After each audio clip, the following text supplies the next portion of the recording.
Secretary Rizada. At ang lumingkod po ay binubuo kami ng interagency. Kung makikita niyo po ito iba-ibang sangay ng nasyonal na gobyerno para matulungan po. Noong July 29, ang unang meeting ay nagawa po dito sa Pampanga. At ito ay, yung mga makikita niyo po ngayon dito ay kasama po namin ang tatlong gobernador ng Bulacan, ng Pampanga, at saka ng Bataan. At lahat po ng mga mayor dito sa coastal area. Kasama na rin po ang representante ng Metro Manila na sa coastal areas, ng Las Piñas, Parañaque, Pasay at iba pa at ang Cavite, ng gobernador ng Cavite.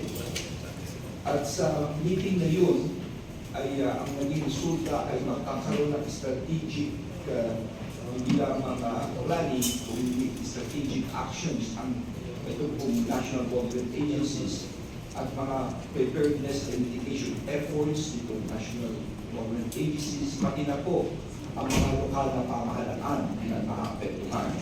Agad-agad kumilo sa ating mga gobernador, ating mga mayor, mga barangay captains, pupunto sa napag-usapan, kasama na rin po at iba-ibang ahensya ng national government. Ngayon po, itong araw nito ay i-active po namin kayo sa mga nangyari.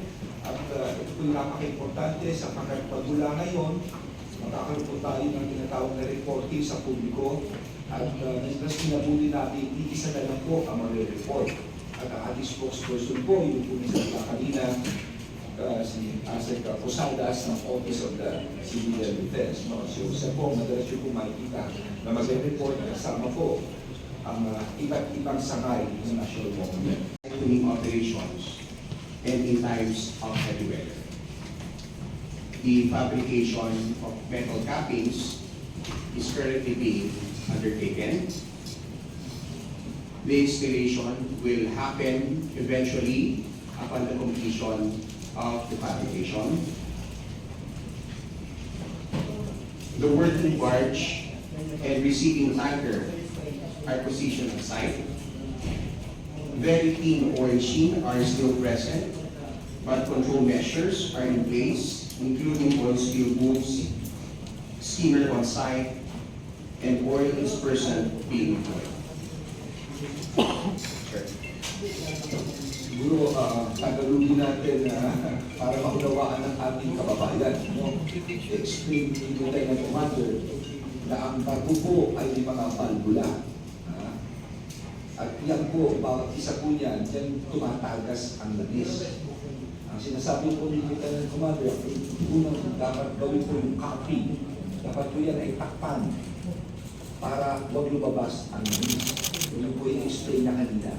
So, paki-explain lang po sa ating kababayan kung ilan na po ang natakpan po niyo at ano pa po ang mga measures na gagawin. Secretary. So ngayon po nakapaglagay na po ng capping canvas ang ating salvor, yung pong 24 na diniplayan nila ay already been secured.